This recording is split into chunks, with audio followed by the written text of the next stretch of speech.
কারোর পৌষ মাস আর কারোর সর্বনাশ। কিছু ভালো আত্মীয়, কিছু খারাপ আত্মীয়, আরো অনেক রকমের আছে। সে যাই হোক, তাদের মধ্যে অনেকেই আছে টোন টিটকিরি মেরে কথা বলবে, জানে সবই কিন্তু তাও।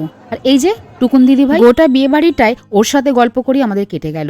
যেন কত গল্প, আসলে দেখা হয় না, কিন্তু যখন দেখা হয় তখন যেন মনে হয় কত কিছু বলা। যাই হোক, এইসব কথা বাদ দিয়ে আসা যায় বিয়ে বাড়ি। হঠাৎই দেখতে পেলাম মহুয়াকে, বড্ড ভালো মেয়ে।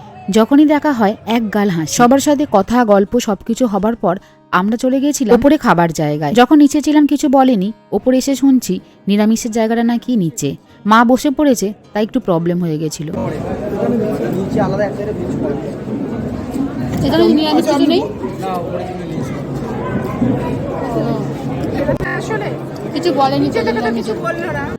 যাই হোক, যারা পরিবেশন করছিল তারা উপরেই নিরামিষ খাবারের ব্যবস্থা করে দিয়েছে। খাবারগুলো কিন্তু বেশ টেস্টি ছিল। প্রথমে চানা মশলা আলুর দম দিয়ে নানটা খেতে বেশ ভালো লাগছিল। বিয়ে বাড়িতে এই যে একসাথে বসে সবাই মিলে খাওয়া আমার তো বেশ পছন্দের, বড্ড ভালো লাগে। এরপরে এসে গেছিল স্যালাড, তার সাথে ছিল কেচাপ আর ছিল গরম গরম বাটার ফ্রাই। বাটার ফ্রাইটা কিন্তু বেশ মুচমুচে ছিল, ভাঙতেই একদম গরম ধোঁয়া।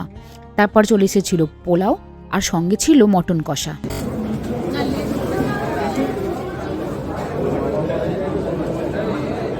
জানি অনেকের প্রিয় পোলাও আর মটন কষা, তবে একটা সত্যি কথা কি বলুন তো, আমার না সাদা ভাত আর মটন কষা একদম দারুণ লাগে। তবে এটা বাড়ি নয়, এটা হলো বিয়ে বাড়ি, যা দেবে চুপচাপ খাবো আর উঠে পড়বো। এরপর ছিল ফ্রুট চাটনি আর পাঁপড়, আর একদম শেষে ছিল রসগোল্লা আর সন্দেশ। খাবার শেষে নিচে নেমে নতুন বরকনেকে তাদের নতুন জীবনের শুভেচ্ছা জানিয়ে আমরা বেরিয়ে পড়লাম।